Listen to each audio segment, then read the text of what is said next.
अमीन आज मलका तरन्नुम नूर जहान की हयात और मौत के वो हवाले हैं जिनके बारे में बहुत कम ही लोग जानते हैं।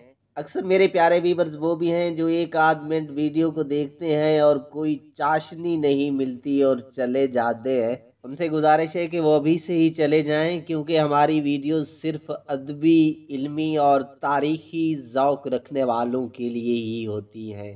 समीन उस दिन पसे पर्दा स्टेज पर एकदम हलचल सी मची हुई थी। मलका तरन्नुम नूर जहान को समझाने की कोशिश की जा रही थी, लेकिन वो अपने मौक़िफ़ पर डटी हुई थी। इंतज़ामिया हक्का बक्का थे। उधर मलका तरन्नुम नूर जहान ने हुकूमत के इस इमदादी शो में गाने से भी इनकार कर देने का ऐलान कर दिया था। इंतज़ामिया के तो समझें जैसे हाथ पैर फूल गए थे और सभी मलका को समझाने की कोशिश में लग गए। तकरीब में आला सरकारी अफसरान और ओहदेदार शरीक थे, जो मलका तरन्नुम नूर जहान की नगमा सराई का बेचैनी से कुर्सियों पर पहलू बदल बदल कर इंतज़ार कर रहे थे। उधर इंतज़ामिया के चेहरों पर 12 बजने लगे थे और हवाइयाँ उड़ने लगी थीं। उन्हें खदशा था कि जो मलका तरन्नुम नूर जहान ने कहा, अगर उस पर अमल कर दिया तो उनकी कितनी बड़ी बेइज्जती हो जाएगी। इमदादी शो के लिए वो हज़ारों रुपए की मालियत के टिकट्स फ़रोख्त कर चुके थे, जबकि मलका तरन्नुम नूर जहान ने कार खैर समझते हुए उसमें बिला मुआवजा शिरकत की थी। और ख़दशा ये था कि अगर मलका तरन्नुम नूर जहां चली गई तो आवाम को कैसे संभाला जाएगा। समीन किस्सा कुछ है 1955 का, जब खास तौर पर मलका तरन्नुम नूर जहान को सरकारी इमदादी शो में मदऊ किया गया था, जिन्होंने प्रोग्राम में शिरकत की हामी भरी थी। और इस वक्त वो स्टेज के अकब में थी, जहां परफॉर्मेंस से पहले उन्होंने साजिंदों और इंतज़ामिया को वो फरिश्त दी थी जो उन्होंने गीत गाने थे, जिसके एक कलाम पर इंतज़ामिया को इतराज़ था और उसी पर भौचाल आया हुआ था। कलाम था मुझसे पहली सी मोहब्बत और शायर थे फैज़ अहमद फैज़, जो उन दिनों असीरी के दिन काट रहे थे। इंतज़ामिया को खौफ था कि हुकूमती इताब का शिकार फैज़ अहमद फैज़ की नज़्म सुनकर सरकारी ओहदेदार का पारा हाई ना हो जाए, और इसी खदशे के पेश नज़र वो मलका तरन्नुम नूर जहां से इल्तजाएं कर रहे थे कि वो उनके कलाम को छोड़कर कोई और कलाम पेश करें।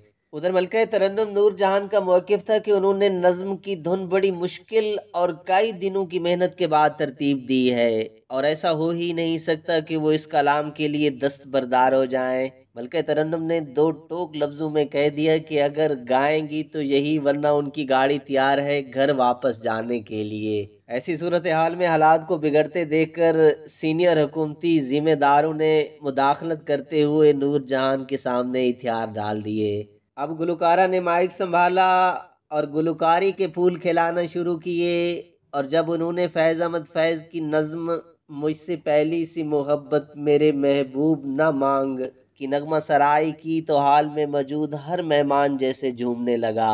नशिस्तों से खड़े होकर मलका तरन्नुम नूर जहान को दाद दी गई। तालियों का शोर था जो थमने का नाम नहीं ले रहा था, और फिर ये कलाम तो जैसे हर महफिल में मलका तरन्नुम नूर जहां से खास फरमाइश पर सुना जाने लगा। कुछ अरसे बाद फैज साहब को भी जेल से रिहाई मिली। एक रात मलका तरन्नुम नूर जहान जब नींद की वादी में जाने वाली थी कि उन्हें बताया गया कि कोई मेहमान उनसे मिलने आया है। मलका तरन्नुम ने ऊँगती आंखों से घड़ी की जानिब देखा तो वो 2 बजा रही थी। मुलाकाती का जब उन्हें बताया गया कि वो कोई और नहीं फैज़ अहमद फैज़ हैं, तो बिना जूती और सर पे दुपट्टे के साथ वो ख्वाबगाह से कमो पेश भागती हुई ड्राइंग रूम तक पहुंची, जहां फैज़ अहमद फैज़ साहब उनके मुंतजिर थे, जिन्होंने अपने आने की वजह ये बयान की कि मलका तरन्नुम नूर जहान ने उनकी नज़्म को बेहतरीन अंदाज में गाकर जैसे अल्फाज और जज्बात के साथ इंसाफ कर दिया, जिस पर वो उनके शुक्रगुजार हैं। साथ ही उन्होंने मलका तरन्नुम नूर जहान की उस हिम्मत को भी दाद दी जो उन्होंने इस कलाम को गाने के लिए हर किस्म के दबाव को कबूल करने से इनकार कर दिया था। फैज साहब का कहना है कि नूर जहान ने वाकई इस कलाम को गाने के लिए जिस तरह मुकाबला किया वो काबिल तारीफ है। समीन हिंदुस्तान की अजीम गुलकारा लता मंगेशकर इतराफ़ करती हैं कि उसने है कहना नूर जहान से सीखा, मगर नूर जहान ने और कुछ सीखा हो या ना सीखा हो, उस्ताद का एहतराम करना ज़रूर सीखा था। मज़ंग में जब कभी नूर जहान अपने उस्ताद से मिलने आती, महल्ले भर में धूम मच जाती थी। اسے بچشم خود دیکھنے والے بتاتے ہیں کہ وہ اپنے استاد کے گھر خود اپنے ہاتھوں سے جھاڑو تک لگاتی تھی، اور یہ اس کے عروج کا زمانہ تھا۔ کون کہتا ہے کہ نور جہاں تکبر یا نخرہ کرنے والی تھی؟ سمین، کہا جاتا ہے کہ ملکہ ترنم نور جہاں ایام بچپن سے ہی خوش خوراک تھیں، یہی عادت ان کی بیماری کا سبب بھی بنی۔ 1965 میں وہ پیتے کی بیماری میں مبتلا ہوئیں، بعد ازاں آپریشن کر کے ان کا پیتا نکال دیا گیا۔ 1985 میں عارضہ قلب کا مسئلہ سامنے آیا تو مختلف اوقات میں سر آغا خان اسپتال کراچی میں ان کا علاج کیا گیا۔ 1992 میں زیادہ طبیعت بگڑنے کے سبب انہیں لندن کے ایک اسپتال میں داخل ہونا پڑا، جہاں ان کی بند شریانوں کو کھولا گیا، جس سے وقتی طور پر صحت یاب ہو گئیں۔ تاہم پرہیز کے سلسلے میں معالجین کی ہدایت پر عمل نہ کرنے کے سبب ان کی صحت بگڑتی چلی گئی۔ 1997 میں ایک بار پھر عارضہ قلب میں شدت کے سبب انہیں سر آغا اسپتال میں داخل ہونا پڑا، جہاں وہ 1.5 ماہ سے زیادہ عرصہ تک زیر علاج رہیں، مگر ان کی طبیعت سنبھل نہ پائی اور دن بدن بگڑتی چلی گئی۔ بعد ازاں ان کے ذاتی معالجین کی ہدایت پر انہیں امریکہ بھیج دیا گیا، جہاں کرینو لینڈ اسپتال میں وہ آخری مرتبہ زیر علاج رہیں۔ اس اسپتال میں وہ 5 ماہ تک زیر علاج رہیں، پھر ڈاکٹروں نے ان کی حالت قدرے تسلی بخش قرار دیتے ہوئے انہیں فارغ کر دیا۔ اسپتال سے فراغت کی ایک وجہ ملکہ ترنم کی ضد بھی تھی، وہ جلد سے جلد پاکستان میں اپنے بچوں اور عوام کے درمیان جانا چاہتی تھیں۔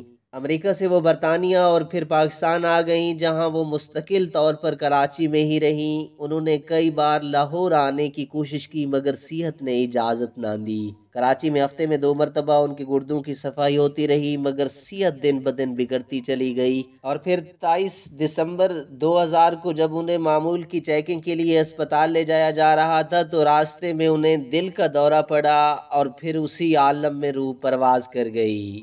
اسپتال پہنچنے پر ڈاکٹروں نے ان کی موت کی تصدیق کر دی۔ وہ خوش نصیب تھیں کہ دنیا سے رخصتی کے وقت انہیں رمضان المبارک کی 27ویں رات میسر آئی۔ نور جہاں 75 سال 2 ماہ کی عمر میں انتقال کر گئی تھیں۔ ان کی نماز جنازہ عشاء کے بعد کراچی میں ادا کی گئی اور ڈیفنس ہاؤسنگ اتھارٹی کراچی کے قبرستان میں تدفین عمل میں آئی۔ سمین، آپ بھی اس ویڈیو کے بارے میں ایک کمنٹ ضرور دیجیے گا۔